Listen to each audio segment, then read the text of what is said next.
Today we're going to be talking about how to make custom wires for your ham radio or emergency communications needs.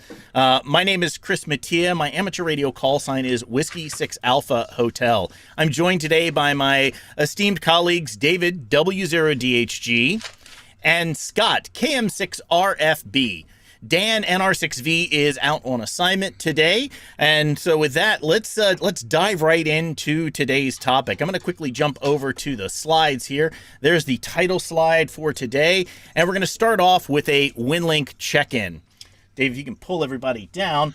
If you have access to WinLink, send us a WinLink check-in. Send it to all four of us: W0DHG, NR6V, KM6RFB, W6AH, and our tactical address, WaveTalkers. Just separate each of those with a semicolon. Use the standard WinLink check-in form, and down in the comments section, let us know what is the best advice that you have received for making custom wires. And then after you submit that, go ahead and put it inside of the chat. If you're watching us on YouTube, go ahead and do that. Welcome to, thanks for joining us on YouTube. And if you're watching us here live in the Zoom call, then go ahead and put it in the chat there as well. All right, let me jump over to my laptop and we'll walk through the check-in process together. So bring the microphone over here with me. There we are. So if you've got access to WinLink, go ahead and make sure that you've got it open and then click on the new message button. It's up here in the upper left-hand corner. That should spring open a new message. And up in the top, you want to click on the select template. That's going to open up the template manager here inside of WinLink. You're going to come over for the standard templates, give that a click, and then come on down and look for the general form section. It's right here. Go ahead and give that a click. And down near the bottom, you should find the WinLink check-in.txt file. Go ahead and select that and then give it a double click. If the demo gods are with you, it should open up in your web browser of choice. I'll go ahead and make mine just a little bit bigger so it's a little easier to see all the forms. Up at the top here, you want to make sure that you've set up, click the little setup button, and if you need to, you can put in what's your agency that you're operating with or your group that you're working with. Then down here in the station information, be sure to click on the date and time field. That's going to set the date and time to the current date and time for your computer. That way the form shows up properly inside of the mapping. Go ahead and click OK for that. Here's where you're going to put in all of our call signs, and then you're going to add the from. That's going to be your call sign, your station contact name, that's your handle, and any initial operators, that would be any other operators that are there watching the show with you while you're doing this. And by the way, if you're watching this later on YouTube or any of the other social media feeds, then go ahead and still send us a WinLink check-in. So down here in the session type, this is going to be a exercise. For the service, let us know if you're sending this in via amateur or shares. Then in the band, let us know how you're going to send this in. If you're watching it live on the internet, you may want to use Telnet. Otherwise, you can practice sending via RF and send it via HF, VHF, UHF, or SHF. Down here in the session type, let us know how you're sending in your traffic. Then your location information, the location where you're at. Here's your latitude and longitude. That's either going to be automatically filled in for you based on the center of your grid square, which you noted when you registered WinLink, or if you've got a GPS connected to your computer, it will automatically populate your latitude and longitude. Here's that comment section. This is where you want to let us know what is the best advice that you have received for making custom wires.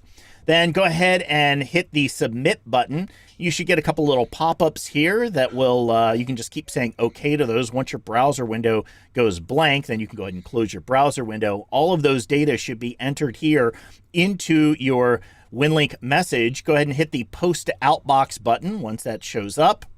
And you should see your outbox increment by 1. You're going to want to come up here to the open session type. Make sure you select the type of session that you're going to send, and then let's go ahead and just send that traffic. I'm going to open mine up and hit the start button, and we'll see if we have any check-ins coming in. It looks like we have several coming in. When we get back to the end of the show, we will come back here and we'll see where all of the check-ins have been coming in from. But in the meantime, we are going to jump right over to the overhead cam, and we're going to get right into today's topic. So as a new operator, one of the first things that happens when you get your first either mobile radio, VHF, UHF, or you get your first HF radio, when you open up that box, one of the things that you find when you get in here is the radio oftentimes has this weird kind of connector on it. And when you open up the rest of the box, you find out that, hey, there's just a big bundle of wire in here. So what are you going to do with all of this wire? You're going to have to put tips on the end so that you can connect it to your power source. So that is what we're going to be doing today. We're going to step through the process of making some connections for this radio. And we're going to walk through what some of the tools are that you're going to need to use, as well as how do you make some of these wires. Then we'll look at some detailed information about some ideas for you to make your own wires and save yourself some money. So when I first got started into amateur radio, I had already been living on a boat for more than 10 years at that point. So I had been living on 12 volts for quite a while by that point. So I was very used to making a lot of my own cabling. And when you go to make your own cabling, there's really kind of 4 basic tools that you're going to need. You're going to need something to be able to cut the wire and cut the different materials with. I really like these electrician scissors. They're great for cutting wire. They're generally anywhere from about $7 to about $20, and they're really excellent. You can cut pretty much any type of wire with them. A lot of them also have a notch in them for being able to strip wire. They're just really great, very handy, not too expensive of a tool. So it's a really great thing to have. The next thing you're going to need is something to be able to strip wires with. Now, this is what I used on board the boat for quite a long time. It's just your basic wire stripper that's available. You can pick it up at any of the big box stores. You can also find these on Amazon. We'll put links to all of this stuff in the notes underneath. These are great because you can just open them up. They've got different great gauges on the top, so you can select the size of the wire that you're going to strip. You can just put the wire in there, pull back, and pop it right off. We'll look at some other wire stripper options here in a little while, but just a basic set of these is really all you need to kind of get started. The next thing you're going to need is a crimping tool of some kind. Now, when I was living on board the boat for a long time, this is the crimper that I used, because I was using all of your standard kind of automotive or marine grade crimps, and we'll show you what those look like here in just a little while. Both the crimper that I've got as well as the wire stripper, these two will also cut the wire as well. On the wire stripper, the cutter is right here back in the back of the tool, so you can put the wire right in there and clip it. So that ends up being basically a multi-tool available for you. And then here inside of the crimper, there's also a tip right on there where you can be able to cut the wire as well. Now this one is set up with these notches here, and so when you go to crimp a wire, not only does the automotive type of crimper tip fit right into there, but it's got this notch here, and when you press down on there, it really makes a good solid connection. And in a marine environment, this is definitely something that you want to have, because you don't want your connections to be shaking loose. We'll talk more about that in a little while.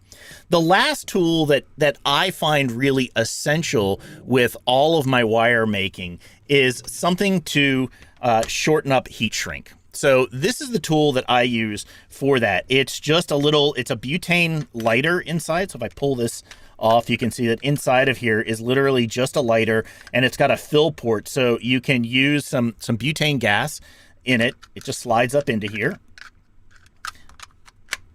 And it's got a little trigger on it, so you can pull the trigger and you'll see it instantly heats up. And this is useful. Could you try again?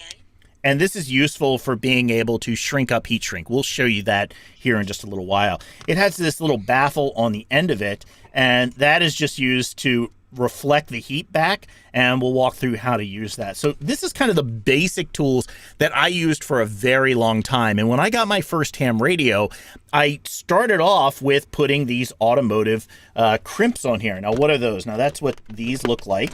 And most people are familiar with this style of crimper. And they come in a couple of types. They have ones that are used for joining wires, like this. You just put 2 wires on either side, and then you use the crimping tool to come in here. You put it in the notch and crimp down on it, and it'll actually lock the wires into place. There's ones that have open spades on them. Now, these are helpful for being able to quickly put a connection in and remove it. However, in the marine environment, what you oftentimes end up using more often are ring terminals so that the connections do not come undone, which is pretty nice to be able to do. And there's also some that have some removable connectors. This one is a receiver, and then there's one that has a tab, and you can put on 2 different wires and connect them together. And this is helpful for being able to put wires together and take them apart. However, what you'll find when you start getting into ham radio is the importance of making sure that your wires do not come apart is a lot less of an issue, because especially in ham radio and in emergency communication, you're oftentimes having to change the wire connections that you're using. You also want to make sure that all of your gear is compatible with other operators. And so in that case, these terminals end up not being quite as useful. There's still a purpose for them, and I'll show you what some of those purposes are here in just a little while. But I want to take a step back from what these basic toolkits are, and you can get these kits for fairly cheap. We'll put a link to them online. But what we tend to use in amateur radio a lot more is power poles. And power poles, when you look at a kit of them, they end up looking something like this. So power poles are these red and black little connectors. And what's nice about them is when you mate the 2 of them together, so you have a place for the positive wire and you have a place for the negative wire, so the red wire and the black wire. Most all of our ham radio equipment is all going to be 12 volts when we're operating it until we convert it out to AC, and that's what goes out of our antenna. But when we're just making the connections to our radio, that's going to be 12 volts. So when you have another set of power poles, what's nice is the power poles, you just match the colors and they click together like that. So the wires will come off the end. And I've got a couple of examples of what those wires may look like. So here is a set of power poles that are wired up onto a set of ring terminals. Now, this is something that I use when I'll connect to, say, an inverter or to some batteries. But here I've got the red and the black connections, and you can see they're connected to the appropriate wires. And when we take any other power poles, we can just put them together and they'll connect up. Now, another interesting thing about the power poles is that once they're mated up like this, you cannot put them together in the wrong orientation. You can't take and put a black connector to a red once they're all joined up and locked together. And that's really important. When you're making wires and you're wiring up all of your gear, if you go out to a deployment, you want to make sure that all of your equipment is compatible with all of the other folks that are on your team. And when you look at amateur radio and when you look at emergency communications, many groups have all standardized on these power poles. So when you first go to get started in these, you'll oftentimes find a little bag of them with the crimper tips and the actual end caps on them. I'll bring these up. I'll open them up in the kit here. I'm just going to pull out 2 of these. So when you go to put these together, initially the black and the red will mate, right? And that's not good. You don't want that to happen.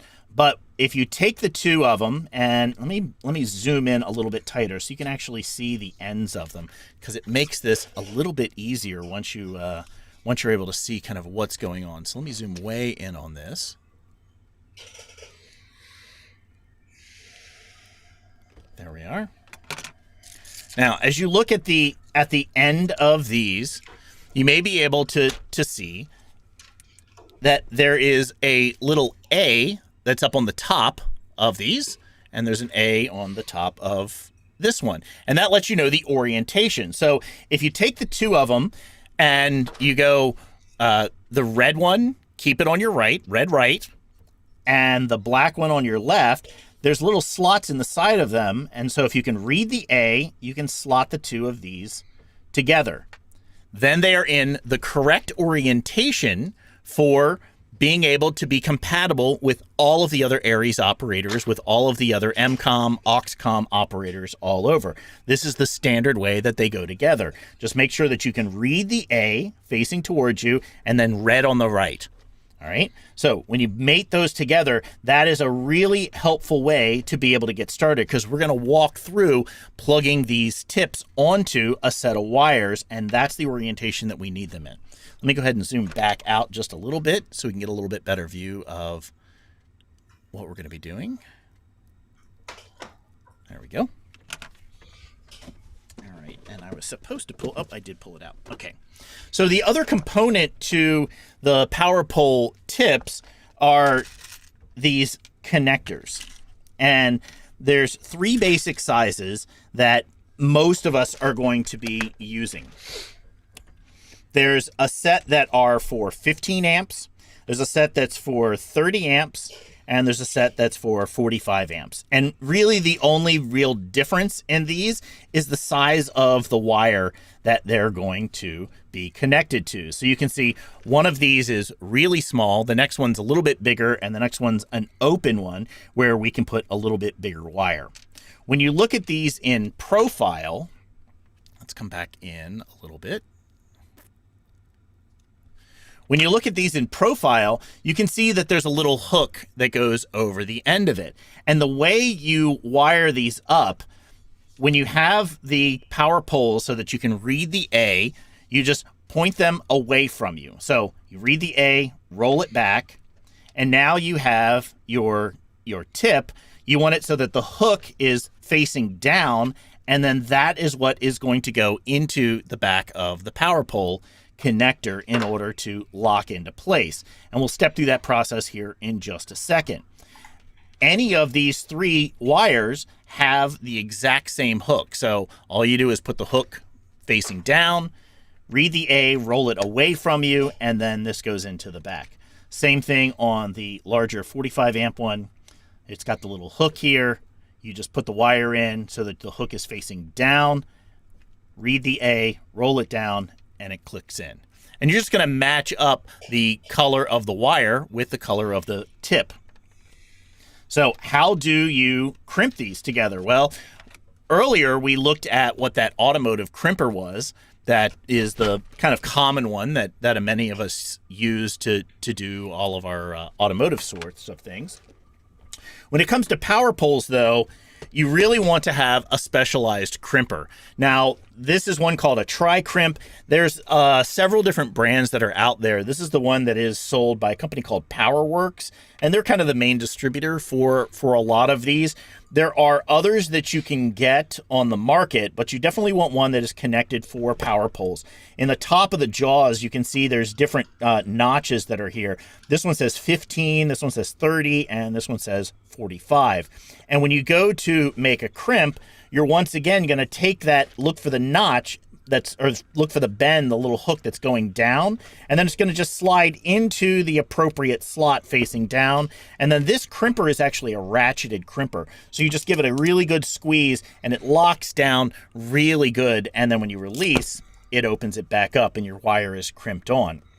Now, one of the nice things about this crimper is that you can see there's these screws that are here, and then the jaws are removable. So if you needed to make other wires, they do sell kits where they sell other different jaws, and they look something like this. They all come with little designations on them, and these are all for different types of wires and different types of crimp tips. However, I've had this crimper now for about 4 or 5 years, and I did spend the money. I got a nice set of these tips thinking I'm going to use this to do lots of different wires. However, the reality is I did that one time.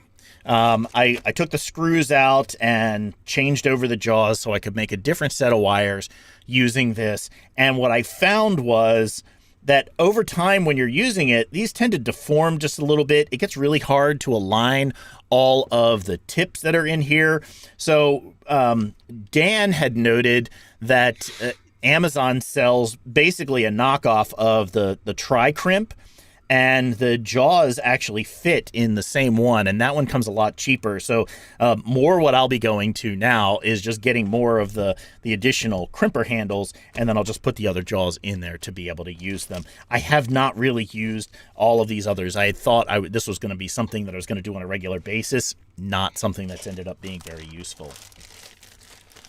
Okay, so let's go through actually making one of these wires. So here's the wire that came with the radio that I had in question. Now, one of the first questions that a lot of us have when we're starting to make our own wires is, well, what's the right size wire for the radio that we're going to be working with? And the manufacturers all ship a power lead along with the radio, and so use that power lead. You don't have to go out and buy additional wire. Just go ahead and use the wire that was already sent by the manufacturer. That way you know it's the appropriate size wire for the application that you need. Later on, you can go through and you can figure out if you're buying additional wire. Wire comes in a bunch of different sizes. For instance, here I've got a couple of examples here. So, for instance, it comes in 18 gauge, which is really small, really skinny wire. Here's a 12 gauge wire. This is a bit fatter. It's going to carry a lot more current. And then this is a 10 gauge wire, much fatter, will again carry more current. And it can oftentimes be confusing. You can look up on the internet, you can find what's the appropriate size for the amperage that you're going to be using. But if you just use the wire that came with your radio, you should be good to go there. The next thing to look at is, let me go ahead and untwist this. Here's the connector that came with the radio. I oftentimes do not like these because they're specific to each different type of radio.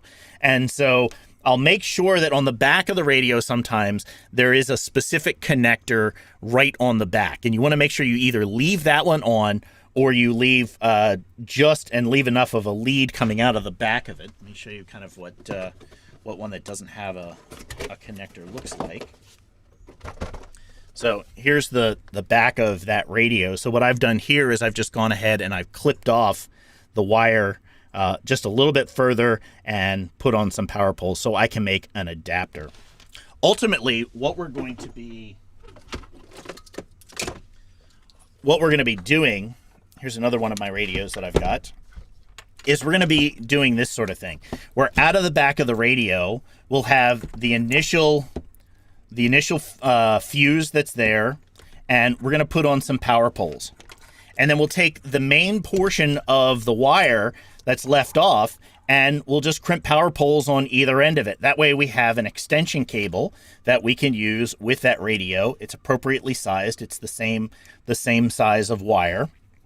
And then oftentimes these radios will come with another set of fuses on both of the lines. Now you want to put your fuses on the end of the battery or where your power source is coming from. So if you're wiring this into a vehicle, your fuses go up on the end closest to the battery. And if I just clip those off and put power poles on them, now I have the full layout of the wire that I want to be able to create, and I'm a lot more flexible in how I'm able to use that wire. Now I have a set of fuses I can reuse as I need to. I've got an extension cable, so maybe I'm doing a short installation. I don't need the long extension of wire. I can just simply plug that in, and I'm at an appropriate level for what I want there. So that's what we're going to do here. So let's step through this process of being able to clip these off. Now, a lot of your wires, I mentioned about the fuses, often come with fuses already associated with it. And they'll say from the manufacturer what is the appropriate size fuse. So in this case, this is a 15 amp fuse that's in line for this radio. Again, what you're looking to do is standardize your equipment as much as you can. So in this case, these fuses, if we open this up, these are the... get this to open. There it goes. These are the fuses that have the inline, the little glass fuses that are in here. I'm not a big fan of using these because they're not common across all of the equipment that I use.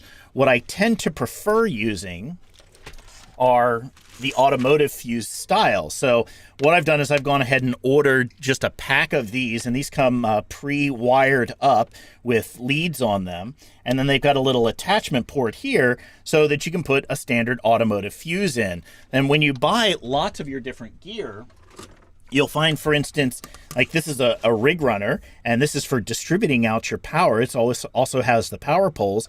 This also is using the automotive style fuses. So you can get a multi-pack that has all of the appropriate size fuses that you need for your equipment, and you can reuse it across different locations within your radio setup. And that ends up being much more helpful.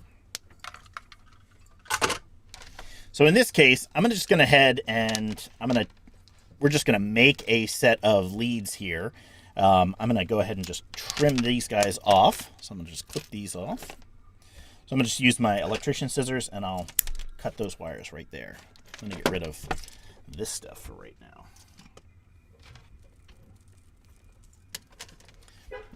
Now we have our two base wires that are here. And the first thing you're going to want to do is you're going to want to strip just a little bit of the end off. Now, this is the stripper that I typically use, and it's got the nice gauges on here. Some other wire stripper options that you may want to use. This is what I've mostly gone to these days. These are about 50 cents on Amazon. They're super cheap. It's got a little small razor blade in them, and you can just take the wire that you need. You just pinch back, slide the wire into the appropriate spot, and you can put a little twist around it. And then that tip of the wire should just come right off. If I cut all the way through it, that would work.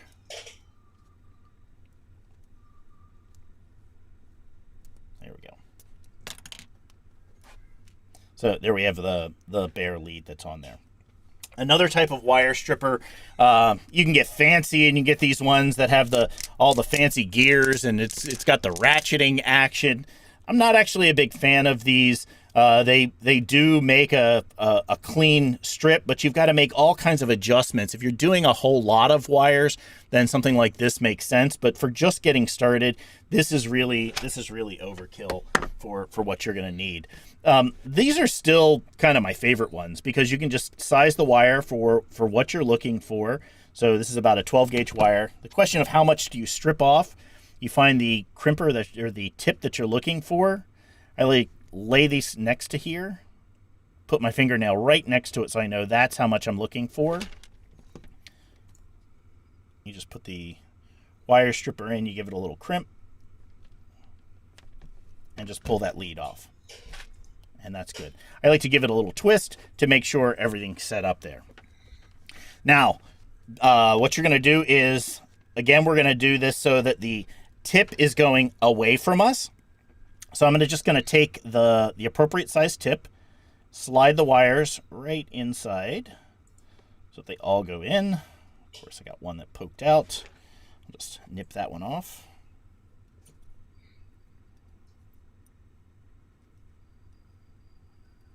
All right, so my tip is still kind of bent away from me.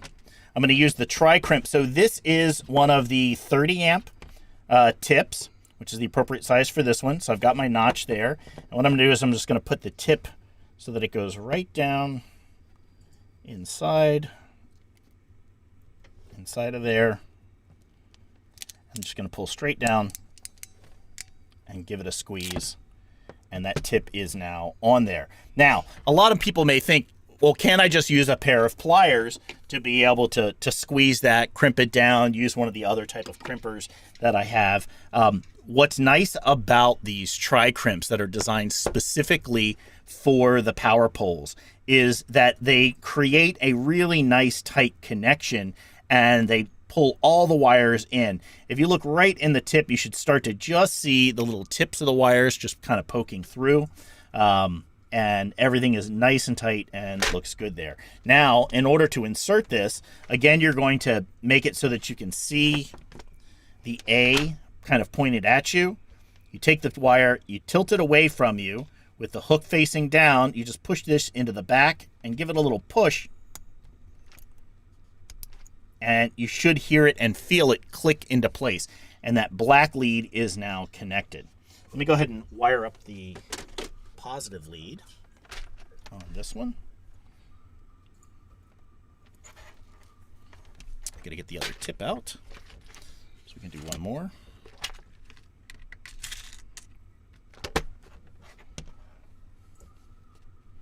So it looks like I've got a little bit short here, so I'll take just a little tiny bit more. Make sure we've got a good amount here.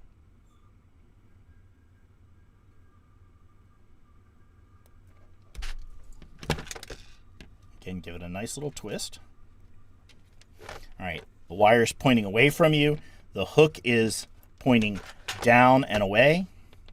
We're just going to take this tip and slide that wire right in there. Make sure it's fully seated into the place. Now, the hook is still pointing down. We just take our crimper, goes into place, and squeeze. Give it a full squeeze so that the ratchet comes all the way back together like that. And we have a good solid crimp. Now, once again, find the A's. They're facing towards you. Roll it away. The red wire goes into the red side. And you just give a little push. And that is a fully completed connector at that point. Now, one of the things that you're going to find as you're making these wires is that the connection between them, you want them to stay locked in place. And you'll notice there's a little tiny hole that's right here in between the two.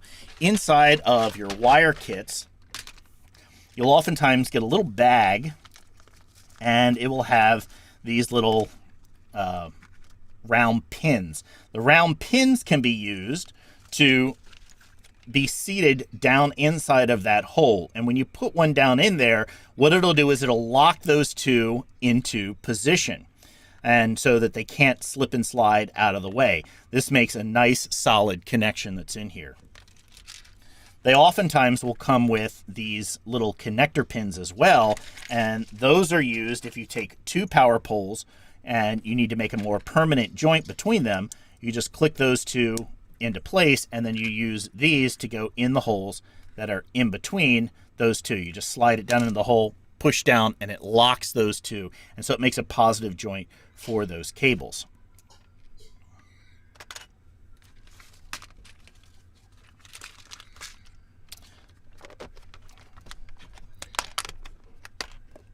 Now, one of the things that I like to do with my power poles is I end up making a lot of short adapters for different things. And we'll look at more adapters here in just a few minutes.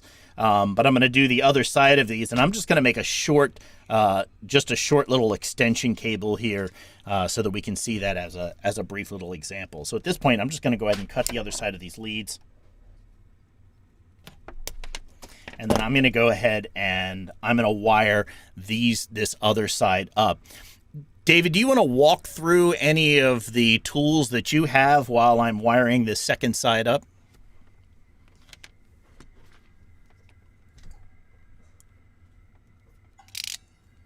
David left, looks like. Oh, he walked away. All right. Scott, do you want to show any of the other cables that you've got? We can pin you up here as well while I'm making the other set. Absolutely. I've got some of my cables here. Sure. Give me 1 second. Let me pin you onto here. Add spotlight. There we go. So like Chris talked about having different set of cables. So like this cable here is for my TS440S. I carry in the kit, and then along with it, I carry an adapter that goes to just in. So depending on where I'm hooking up to, I've got the cables I need for that. I've also got power poles hooked up to a cigarette lighter plug, just different sets. So depending on what I'm working with out in the field in my comm kit, and then I just have an extension cable I made up.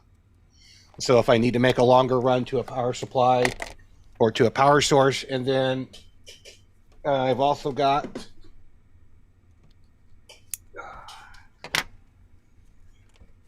this one here to go to the back of a just a regular power supply if I need to. So I've got multiple different means of connections. And then I have a real big one. This actually is going to be going underneath the hood of my truck to where I can hook up an inverter to it right off of the dual batteries on my truck. So, and then that will have a long cable on it. And I went with the big cable because of the distance I'm running and the amperage I'll be pulling off of it to run a 110 inverter off my truck. So this is just the piece that goes underneath the hood. And then the rest of it is, you'll see pretty large cable coming off the inverter. So, and this is the inverter that's getting hooked to. So different cables, and then other type of cables I've made up. So you'll see this is an EmComm radio, just like what Chris is working with, onto a small cutting board I bought at Walmart and mounted to. It's got the speaker on it, and then it's got a distribution bar or distribution box for power pulls, so I can hook straight to here with my different connectors. And this is all set to go with the DRA connection on it. So this is very portable. It's got a handhold on it.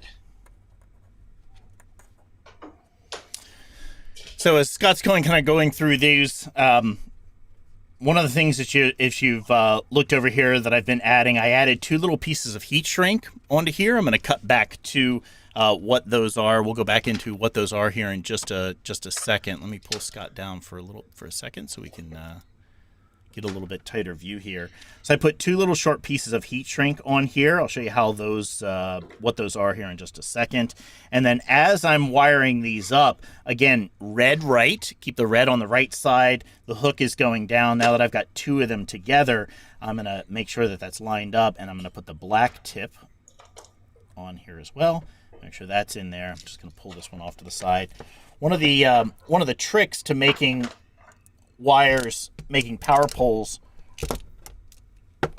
work is making sure that you have the wires, the tips at an equal length to each other, so that they both go into the tip at the same time. Both go into the tips at the same time. Now, if you're going to use heat shrink, if you're going to make any type of grippers around the outside, as a matter of fact, I'll make one of those here as well.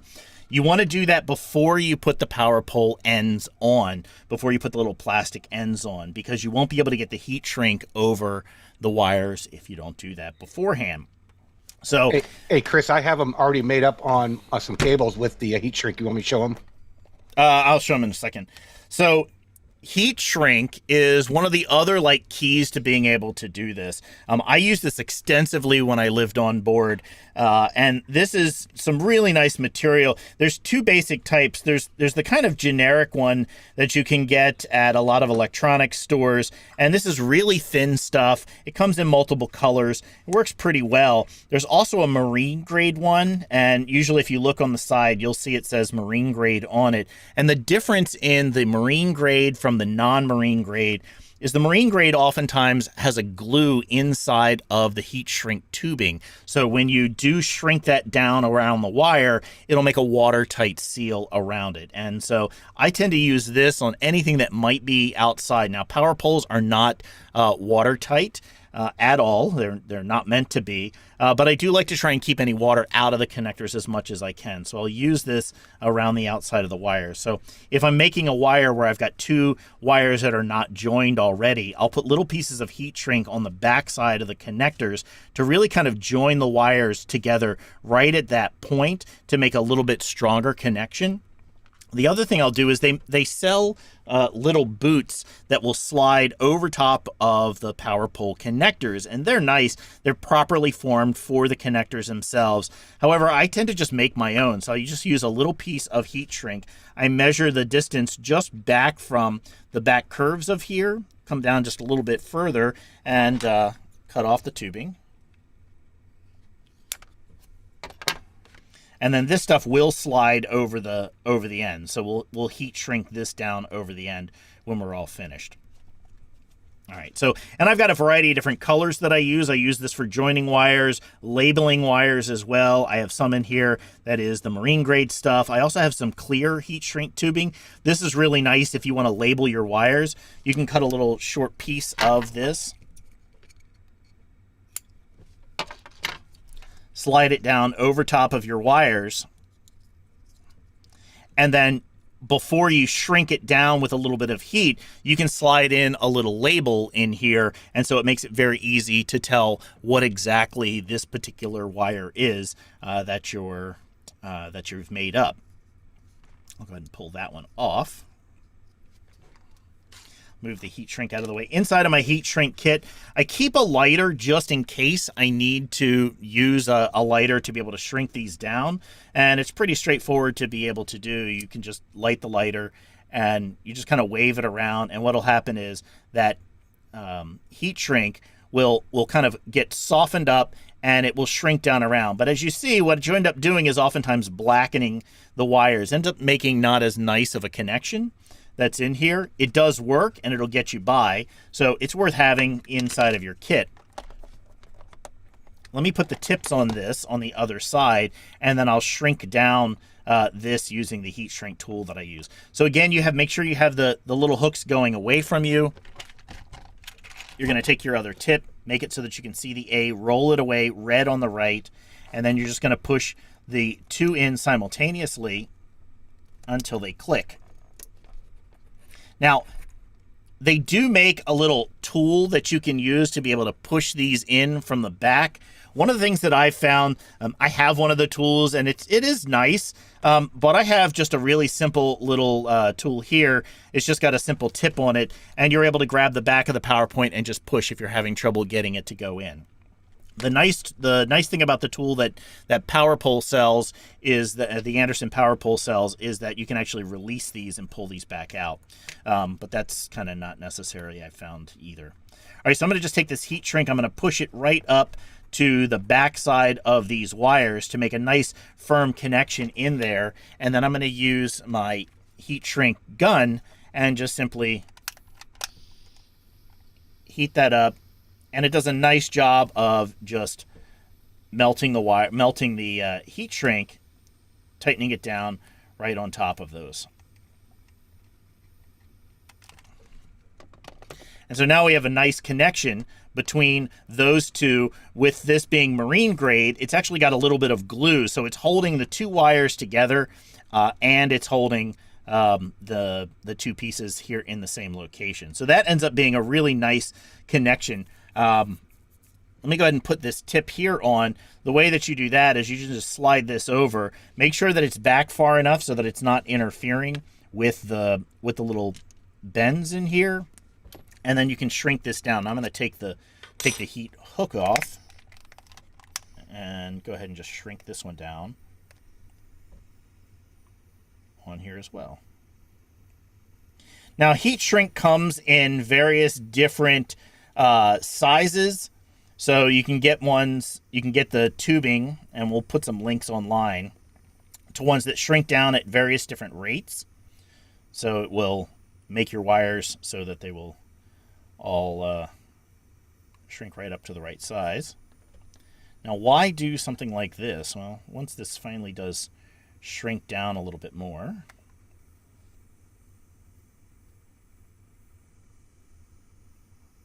they also make heat guns that you'll find for the hobbyists, like airplane hobbyists and so forth. And those are nice because it looks kind of like a hairdryer to be able to shrink these down. Now, this is a marine grade tubing, so it does have the glue that's in here. And so as it's kind of shrinking down tight on these, you can also just grab it and kind of push down in and just give a good seal around that connector. And it locks down over top of the wires, and it locks down over top of the connector. Now, what's nice about that is now when you grab this connector on the end and you go to attach it to another set of power poles, when you go to pull it apart, you're holding the connectors together and you're holding the wire, so everything stays as one common port.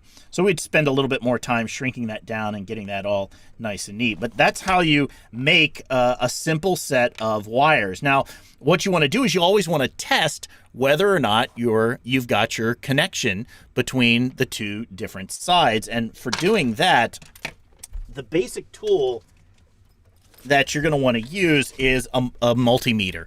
And these come in a variety of different types, a variety of different price ranges and so forth. This is the multimeter that I used on board for more than a dozen years. This is my base kit that I have. You can get them so that they're just a few dollars. They're about $15 to get a cheap analog one. But some of the nicer ones like this, you might pay more, like $50, $75, or $100. And then there are some that are like real expensive ones, depending on the brand. And those may come in, the price goes up for those once you get above a certain level. However, a basic multimeter is really all you need. And the base test that you want to check, the first test that you want to do, you want to make sure you've got your leads. So I'll pull this in here and move this rest of the stuff out of the way. You want to take your leads that usually come as part of the kit, and they've got a set of probes and a set of connectors here. The black always connects to the common port here. That just plugs in there. And then we're going to be testing conductivity, which is going to be on the ohm setting. So you just look and you match up. So this one's for the ohm, so we're going to plug that one in here. And now we're going to turn the meter onto that location. And the way you test it is you start off by just taking the two leads and touch them together. All right, I can see this is making the connection, but I'm not getting any immediate feedback. So if I take and I press the button here, this is going to adjust the range here. And now when I touch, you can hear it makes a little beep that's in here. Let me bring the microphone down a little bit closer so you're able to hear that. So what we're looking for now is, do we have an electrical connection from one side to the other? And so we can do that by testing this wire. And so we can come over here and we'll just test the negative terminal here. We'll stick the probe here into the black side, and then we'll come around on the other side and we'll stick the probe in the black side. And we have connectivity. Now, if we've got the probe on the black side and we test to the red side, nothing. Nothing there, no connection. But in the black side, oops, wait a minute.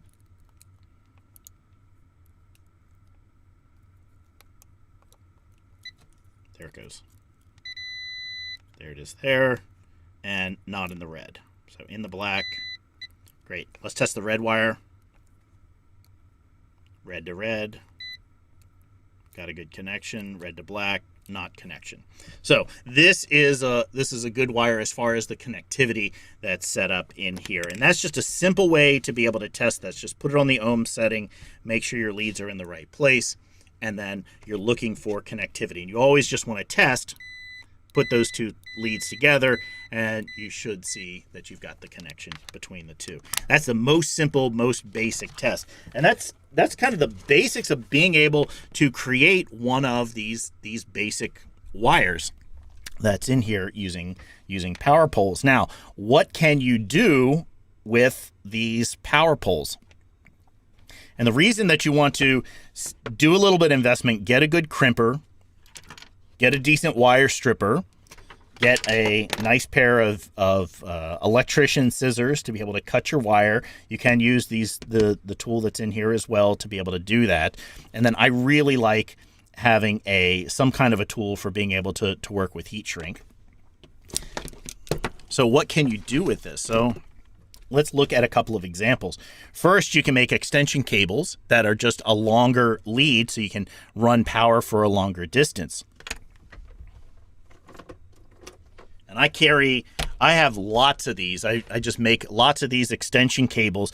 What's nice about the extension cables is if you're out in the field and you need to make a new cable, you already have power poles attached to one end of a wire. So if you needed to make a new adapter, you could clip these leads off of right here. Now you already have one set of power poles already finished. The other set of leads you can attach to something else that you need out in the field. That is a really handy way to be able to both store extra wire and have it in a useful format when you're doing EmComm and you're out in the field.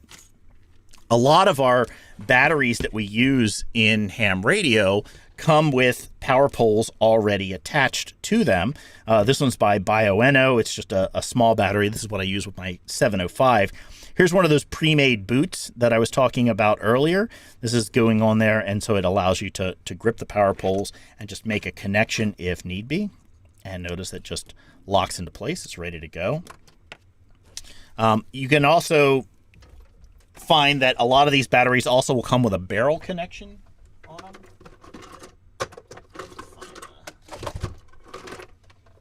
And so what I'll do a lot of times is I'll make power pole adapters that have barrel attachments on them. You can pick up these leads from Amazon. We'll put links to these in the notes afterwards.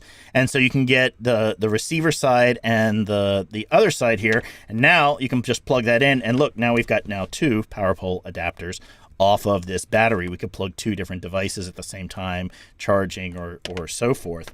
Other devices that you have may need the barrel connection, and so I literally just have those in my kit plugged in like that. It's a short extension cable, or I've got the male and the female side of those. What else are some of the other leads that are in here?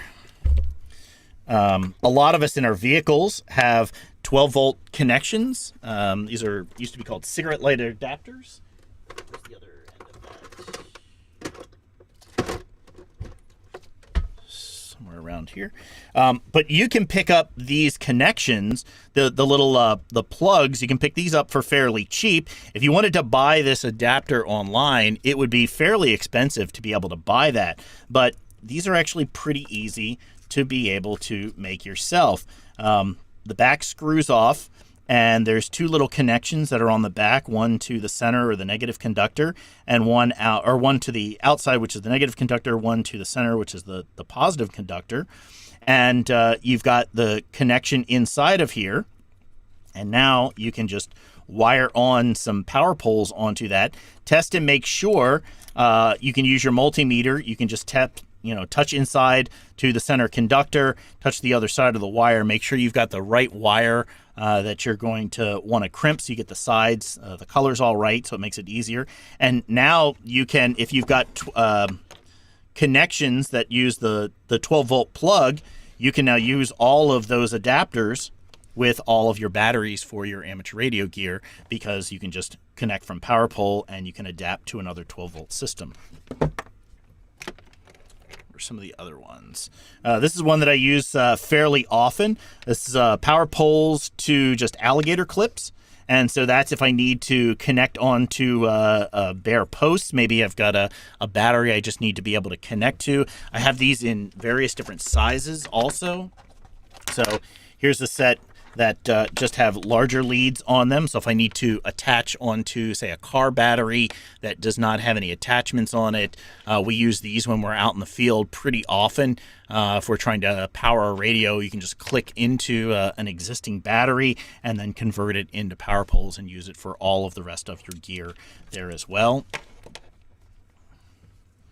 I do make several of these where I'll put spade tips on them. I'll make some where I use ring terminals on them so that I have a way to be able to attach a variety of different types of poles onto and adapt them to power poles. So here's an example of how that may be used. This is just a small AC to DC or DC to AC power inverter.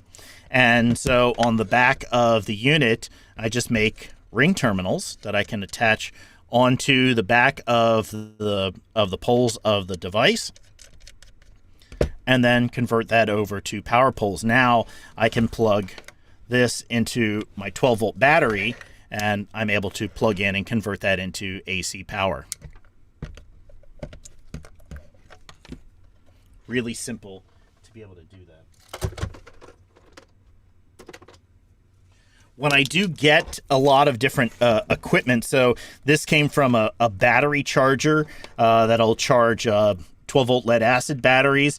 I simply clip the leads off of that, put power poles on, and that gives me adapters here. I'll then take the same leads off of the charger and put power poles on those as well. So all of my equipment all is adaptable to pretty much any other anything with power poles that I need. And notice these all still have the fuses in line. We can just pop that out, and that's what the inline fuses look like when they're attached.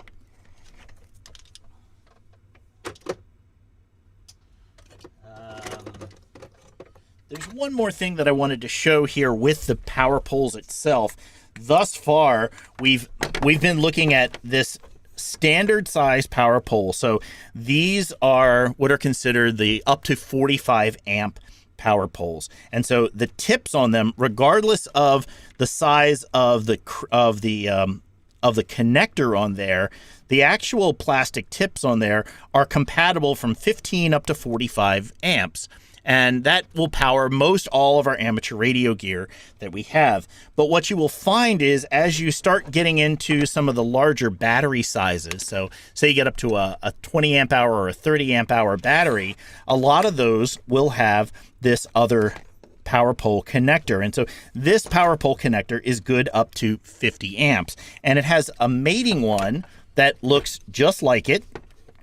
And those connect to each other just simply like this, and they just go in like that. Now, in order to crimp these tips on, you do need to get a little bit larger crimper, and you'll see that the tips that come with these are a heck of a lot larger, and that is not going to work with the basic tips inside of the tri-crimp. What you're going to need to do there is either get, remember I said I've only used these once, and it was when I wired a whole bunch of these, was either get some of the larger tips, or oftentimes you'll want to get a larger handled set of crimpers that you're able to use two hands really pressed together in order to get that. It's a much larger unit to go in. These are the next most common ones that you're going to find in amateur radio are these 50 amp connectors, but there is one more that you may encounter, and I did not encounter these until I got some 60 amp hour batteries from Bioenno, and that is these guys here. So let me just show you for size comparison. This is a 150 amp connector, and this is that 50 amp connector. So when you line all three of these up, you can really see the size difference in these as they're going up in size. Now, when you get up to the 150 amp, until this point, all of these connectors will all just interlock with each other. But once you get up to this point, you'll notice that the red connectors and the gray connectors do not mate with each other. Matter of fact, you can't even flip them over and try and get them to mate. They actually have different connections, and so they're really designed for specific purposes at that point. And so when you get up to this 150 amp size, you need to make sure that you get the right adapters that are matched and that mate so that they will click in and then your power will be able to work. The first time I got these on a battery, I made the mistake of just ordering some adapters that had only the gray connectors on them, and then I found that I was not able to use the battery until I ordered a set of the other color as well, so I was able to adapt to them, because once they're at this stage, they are a little bit different. But for the most part, as you're getting started with amateur radio, these are the ones that you're going to be most commonly seeing. This is the 45 amp and up to 45 amp, and this is going to be on pretty much all of your ham radio gear at that point. You will likely next encounter this one on some of your batteries. And so what I did is I just made up some of these dog bones here. You can actually buy these. They're not too expensive. I made up a set of them that just adapt from the 50 amp down to the 45 amp. And as long as you're just powering your radios, it's a fine thing to be able to do. Like that. Let me see. Is there anything else? I guess when you're talking about distributing your power, these become super helpful. So this is called a rig runner. And what you would do with that is you'll notice that the fuses that are in line or that are all linked here together have different sizes. So you would put the highest level fuse as your feed point, essentially. So in this case, we would take our battery and just plug it in right into this one.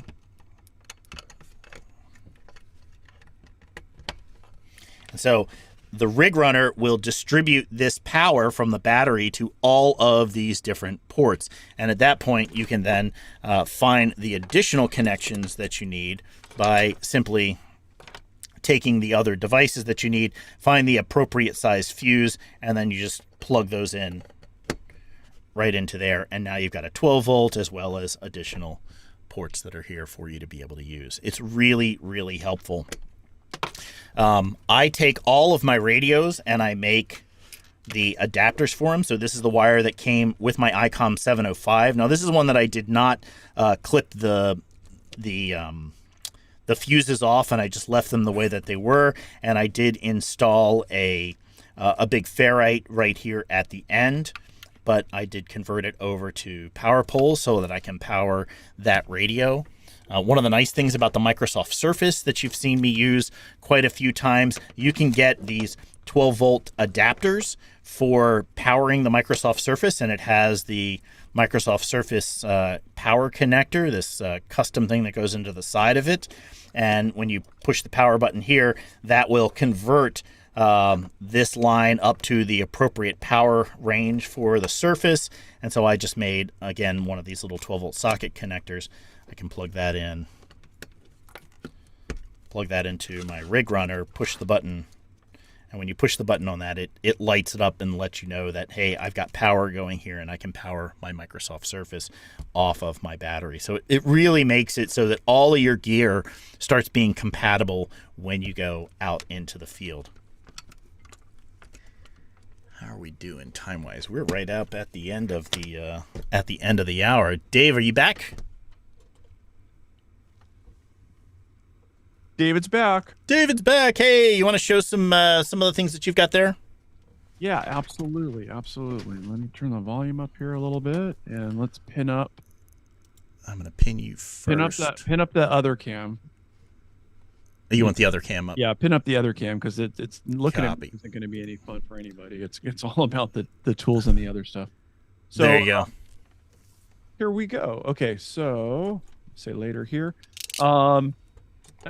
We did a really good job of going through the power adapters. A lot of the tools and stuff that I took out here is stuff that would use for like Cat5 cable, and Cat5 cable you can use for a lot of the different like microphone connectors, some of the interconnect between like a head unit and a base that you might put in the trunk. And I did a lot of that in the past, and so I got some tools here that are related to that. I'm going to show you a couple of things that I really like, and Chris doesn't love these as much, but they make these connectors, these RJ45 connectors that have a hole through so that you can fan out the wires, put them in there, and then the tools that crimp them actually have a cutting blade on the end. You can see that cutting blade right there. So when you insert the connector in it and feed it through, and then go ahead and crimp it, it cuts the ends off. You got to squeeze it twice so that when you are done, you get kind of a clean connection there. The wires aren't sticking out the end, but you've got a good solid connection there. Chris showed you another crimping tool. If you're going to start off and you want to make these cables, there are a lot of different variations of these little tools that'll help you strip the wire off. And that, I find this real important. When I first started doing this, we'd use knives to do it, and you'd nick a wire and you wouldn't get as good a performance. So these just clip on, and these are cheap. These just clip on. You spin them around the wire a couple times, pull them off, and then it makes a nice clean cut. It takes it off so that you can access your wire. And then, the wire I'm showing you, this is Cat 5e, but this is for burial. And a lot of times when I do installations in vehicles or in go boxes, I use this because it has a little bit of extra shielding, keeps it a little bit better protected. And then you get access to the wires here, and you can put the ends on. Some of the other tools that I find super invaluable are things like this tester. Now, this is a cable tester, and you can use this cable tester, plug this Cat5 cable in on the one side that I just put together, and there's another end on the other side, and you put it in there and you run the test. It'll tell you, did the wires connect properly or not? And this one will do basic coax, and you can get adapters. This is an N-type connector, and you can get an adapter for this, so you can check your longer runs of other coax too. And mostly, again, this is like a continuity tester, like Chris showed you with the multimeter, but you can run both of them simultaneously. Not only that, but this will tell you like how long the wire is, and if there's a short in it, how far along the wire the short is. Again, we talked about multimeters. Multimeters super important in all of this to be able to check the wire, the quality of the wire. We talked about the electrical snips. These are kind of higher quality electrical snips. These ones not only have a stripper in them, but they're gauged so that you can cut a really large wire with it. These are invaluable. When you cut a lot of wires, you want to get a good clean cut. You want it to be straight, and that'll make it easier when you insert into the tools. Obviously, if you're going to do some fine work, soldering, I've got these arms with the magnifying glass here. As our eyes age, they don't work quite as well, and you can use this to hold your work, and then you can also push the magnifying glass out of the way. You can use the alligator clips here to hold onto the wire on one side or a component on the other, and then solder it up so that you've got a good solid connection. You're sure that it's there. Agree with Chris and all on these ratcheting crimpers. This makes it a lot easier. I saw that there was a question in the chat about what do you do if your hands are a little bit weaker. I do have these that are manual, and you really have to bear down on these to make that crimping connection. But the ratcheting ones take a lot less effort. And the other nice thing about these is once you have them seated into here, you can push them against a workbench or other, so that you can leverage your body on it and use your body weight to do it. There are some other tools we didn't talk about, or guides that we talk about. You know, the NIFOG, we talk about the NIFOG is a very useful tool. If you're making up cables, and, you know, we looked at making wire connections, Cat5 cables and whatever, you got a whole page here that shows you the guide on like where the wiring connections are and what you're supposed to do and what those connections look like. So super useful to be able to have a field guide out there that'll show you the difference between that 568A and 568B. And what I'll tell you is, in the real world, when we make these cables out, nobody ever makes an A. Don't do it. Just make the Bs, and you'll all be good. I think that's about it. A couple other little tools. Oh, this is a great tool. I love this pocket knife Milwaukee made, and it's great because it has a little screwdriver with removable heads, and it's also a pocket knife, but it uses these replaceable blades, and you can pop them out when they get dull. Always have a sharp knife on you. It has a slot here where you can use it to cut cable and other things, and also in the handle itself, it has a spot. I don't know if you can see it on the camera here. It has a spot inside the handle where it stores another fresh blade. So you got two blades, an extra one at all times. So I think that's it for now, and I'll throw it back to you, Chris. All right. Thanks a lot, Dave. Let me bring back my camera over here. Please. Spotlight. There we are.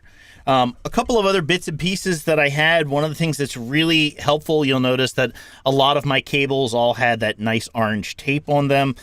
Use color and either attach a bit of colored electrical tape, or you can use a color one wrap in order to identify all of your cables. So when you go to do a deployment, you're able to get all of your cables back so that it's very easy to identify. I mean, so for instance, most of mine, I use an orange color on them. Another thing that's really helpful, aside from having the colored electrical tape, this is the amalgam tape. And so this stuff is used for once you've got a connection. If you need to make it watertight, you can use this. This stuff stretches. It's got a little backing on it. You can attach it. This is great for wrapping when you do coax connectors, and you can wrap this around. And this stuff sticks to itself, but it doesn't have any adhesive on it. So you just kind of stretch it a little bit, and then it will stick to itself, which makes it so that when you're finished doing the deployment, it's very easy to remove this. It makes that connection watertight, and it doesn't leave any residue back on your cable. So this is really good, especially if you're going to be putting up an antenna, say, at your home or for a deployment where there's going to be any chance of any weather. Make sure you wrap all of your connections that are going to be outside in this stuff. This is great things here. One other little connection here with power poles. So many of you have seen the Go box that I use, and in the top of the Go box, I have power pole connectors. You can get these pre-made little adapters. You can also find the 3D printed files for these to be able to drill through using a standard size hole, drill through the top of a box or a Pelican or so forth. Insert one of these, and it's just got power pole connectors on both sides. So this is how I wire my battery from the inside of the box. I just have a little short extension cable, and I can come up here and I can plug the red and the black into the back, and you can plug those in, and then it extends them out to the front of that cable. And so this is also how I charge my my Go box. I just plug the charger in from the outside, and it feeds directly into the battery there in the front. So it's really handy to be able to use power poles for a variety of different purposes, and these are really great. Scott, did you have anything else that you wanted to show? I think you had some 3D files that you wanted to show. Actually, let me switch over my camera to this. Let me move the screen out of the way first. I have that small connector. I do not have the larger adapter that you I can show the bigger one. Okay, so let's start with the smaller one and switch over to that. So this is a 3D print file for this, and it's just so you can see a little bit bigger. So this is a plug that he's got that plugs into the end of your power pole, so it creates a little protective spot for dust. Let me bring Scott up now so you can see him, and you can see the actual connector, so you can see what that looks like. So here's the actual connector. And the nice thing about these is, a lot of times when we get pushed out in the field, we're going to austere environments, and we're dropping stuff in the dirt, and things are getting knocked around. And this is just one way of ensuring that your connectors are kept clean. And the real simple thing is, you've got it on here, it just literally pops right off, and it just plugs right back in onto the wire itself. And I have these not only for my power poles, but I've actually got these for my SO239 connectors. Again, it keeps them really clean. I've got them for both male and female, and they're real simple print jobs. I think each one of these took maybe 15, 20 minutes to print on my 3D printer. And the other thing that I've got that Chris has, you can get the STL file, is this. You can print off of for 3D print, put the circuit board in there, and it uses the micro fuses where a lot of the other stuff uses the bigger fuses. So this makes a really nice compact, and plus I can bolt it down if I needed to. But this gives me the ability to have 5 fused connectors in there. And it's real easy to print. Chris just put the website up in chat that where you can get the file from, or you can actually buy it from the gentleman who sells it. But those are some of the things that I carry in my kit because I go to some really dirty environments, hurricane sites and things like that, where I don't want anything getting into my connector and screwing me up. When we talked about tools, my pair of wire cutters has this right here, which tells me size of a screw or a bolt. So if I'm trying to figure out, hey, what size nut do I need to get for something I'm working on, I can drop it in here and it tells me what it is. And if you notice here, it tells me about insulated and non-insulated crimps. So this will do both style of crimps on here. Great little tool to have. You've seen different variations of it. And the screw holes will let you adjust the size too. Those are designed to cut the nuts or cut the screws if you need them shorter. Yes. So great different tools for different objects, and they're all in all of our Go kits, I imagine. And we have a ton of other tools that we could demonstrate and show. I don't want to bore folks with all of these. What we've shown you today is kind of the basics of getting started with making your own wires. Usually power poles is kind of the best place to be able to start doing that. Once you start getting a little more advanced, then you may want to start saving some additional money by going ahead and starting to make some of your own more advanced wires. You'll see that, like the phone tips that you can get. So on the EmComm 705, for instance, the microphone port on that uses a 2.5 millimeter TRRS type of connector. And so these can be a little bit tricky to find the exact right wire that you're looking for. And you can see that the connector itself is only $3.50. On the other side, you may have something that's an 8-pin connector. This starts to get into more advanced sorts of wiring that you may need. So one of the projects that I'm currently working on, let me go ahead and bring up the example of that, is this wire that I'm building right now. This is ultimately going to be a connector wire that is going to connect a Pactor modem. It's got the 5 pins on this side, so this will connect into a Pactor, and then this side will connect into the microphone port on an EmComm 705, the speaker port on the 705, and then this will connect onto the ALC send. And so I'm working on trying to get all of this working so I can have a wire and be able to use my DR7400 Pactor now that the high-speed symbol rate has been released, so that we can use Pactor 4 on an EmComm 705. And I've not been able to find a wire that met my needs. So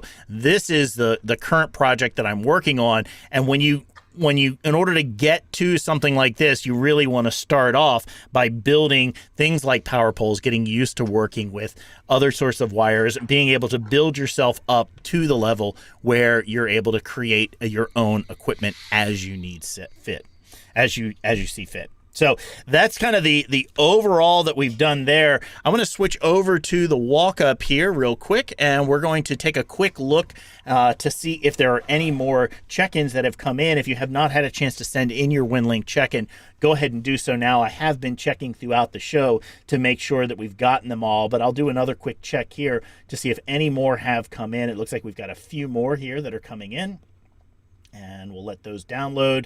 We'll go back here and start again so we can make sure that we get everybody up here on the map. It looks like I've gotten them all at this point. So as we do here, I'm going to go ahead and close that. I'm going to click the little map icon.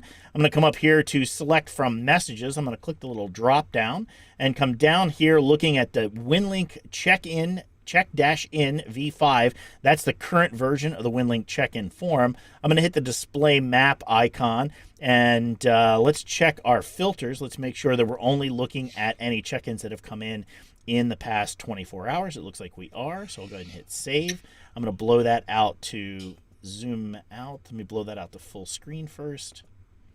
And we'll zoom out for a global view, and we'll see where the check-ins are coming from around the world. Let me right-click on that and kind of drag over just a little bit. So let's start off here in Hawaii. It looks like we've got Alpha Hotel 6 Quebec. Thank you for joining us from Hawaii.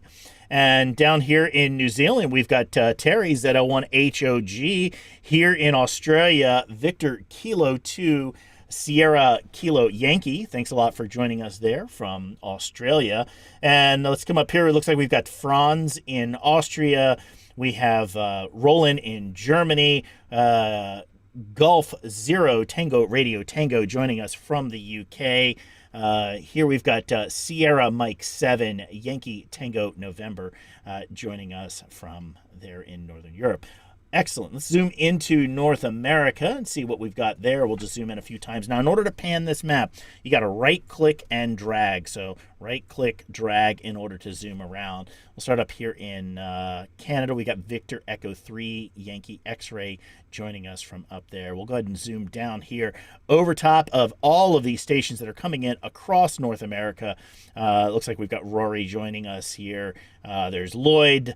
And who do we got? N8, JLJ. I'm just going to kind of roll over these. I'll call out the ones that I know. There's John joining us down near Houston. King joining us in the central portion of Texas.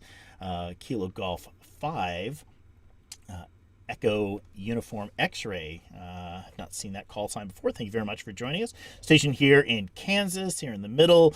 We'll roll over a lot of folks here joining us here in the Northeast. Hopefully, you guys are surviving all of this cold weather. I know there's a lot of Arctic blast that's coming down from that area right now. Some stations out here in the Colorado area. This looks like Dave joining us in Idaho. K7 CGA. Let's go ahead and zoom in on the Pacific Northwest a little bit. We've got a few stations that are up there in that location, up in the Vancouver, Seattle area that are joining us. Just kind of roll over these, make sure everybody is seeing their WinLink check-in that has come in, that they see that we did get your check-in. Now, if you're not seeing yourself on the map and you have sent in a WinLink check-in, make sure you've updated to the latest version of WinLink and you've updated to the latest version of the forms, and that way your check-in shows up in the correct form and at the right time so that you're able to get your check-in in. I'll go ahead and roll over. Let's zoom in a little bit tighter onto Southern California. Come down here again, right click and drag in order to pan the map. There's Logan. Hey Logan, good to see you there. Thanks for joining us at that point. There's Carolyn and quite a few others. Craig, KJ6IJJ as well. So with that, let me jump back over to my main camera and we'll bring the guys up on screen. And again, Dan is out on assignment this week, but David, hey, Happy New Year, by the way. Welcome to 2024. Any closing thoughts from today's episode, walking through all of these Yeah, wires? absolutely. We talked in the pre-show a little bit about rules for tools. One is spend money on the better tool. Don't buy the cheap one because you'll have to replace it and you won't do such a good job. Rule number 2, don't loan your tools. Okay, because you won't get them back or they won't be in as great a shape as when you had them. And the other thing, too, to consider is if you're going to make up a cable, look to see how complex it is. Chris showed you that he's working on one for the Pactor modem for the 705. It's a very complex cable. We started today with looking at your basic 12-volt power pole.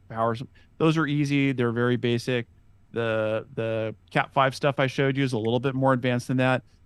Take a moment and consider the quality of the job that you're going to do to put together versus buying a pre-made cable. Yeah, you might spend $15, $20 or more on a pre-made cable, but the complexity and the wear and tear on your eyes and the making it happen and making sure it works right, sometimes it's better to just buy than to build. And obviously it depends on what the situation is, but it's something to consider. You need it right away. Obviously, you're going to have to make it. And then hopefully you've got all the parts and all the tools and all the capability to put it together. On that, the more experienced you become, once you get deployed, you're out in the field, being able to make your cables yourself out in the field, that's when all of this makes a huge difference to be able to do. When you're in the middle of nowhere and you need that connector, making sure you've got your basic tools you need, you got your tips, that's going to be what makes the difference. And so start simple, being able to build those. Scott, what kind of closing thoughts do you have? There you go. Yeah. So Dennis in Wichita made a good point. Put your call sign on your tools. If you want to get these things back, make sure you mark them all over the place, and do it with something that can't be erased easily, because tools will grow legs. I've seen it numerous times. And when Chris was talking about the old cigarette lighter connection, keep in mind the amount of amperage you can push through one of those. Those things are only really rated for about 10 amps. And if you're hooking something up to that draws more than 10 amps, you could damage something behind your dash. You could damage some other gear. So understand what you're hooking up and what the power draw requirements are of that connector and device is really important, so you don't end up damaging something or hurting yourself in the process. Keeping that in mind of that safety aspect of what you're doing out in the field, and keep everything nice and clean. My general rule on those is make the female only. Don't make the male ends, because the female ends, you're going to put power into it and you're going to feed something that comes with that male end on it. And so you're never going to be plugging this in somewhere where you're going to melt your car down or create some problems under the dash. If you've got that male end on some device that you need to do, I cut them off in the middle and I put power poles on them so that I can still plug that male in when I need it. But otherwise, if I have a 12 volt power supply somewhere or battery or whatever, I can break the power poles apart, plug it in there so I have the tool, and I still have that short end that has the other if I really need it. Now, I've got both ends. I've got the male and female end, just because if I need to make up something to charge my cell phone, I'm good with this. But you can do either one. But Dan and Dave and Chris are both correct. Yeah, be careful. Burn something down real easily. And the other thing about fuses, a lot of my fuses will glow a red light if they're blown. That way I can look at my fuse and go, oh, that's the one that's bad. I don't have to pull all the fuses and test each one. I can specifically see which one has gone sideways out there. So just, these are all really good basic foundation skills to have. And if you're converting a radio, an older radio, most modern radios come with fuses on the positive and negative side. A lot of your older radios only came with the fuse on the positive side. And if you're making some changes, make sure you put that fuse on both sides to protect your radio and to protect the power supply going to it.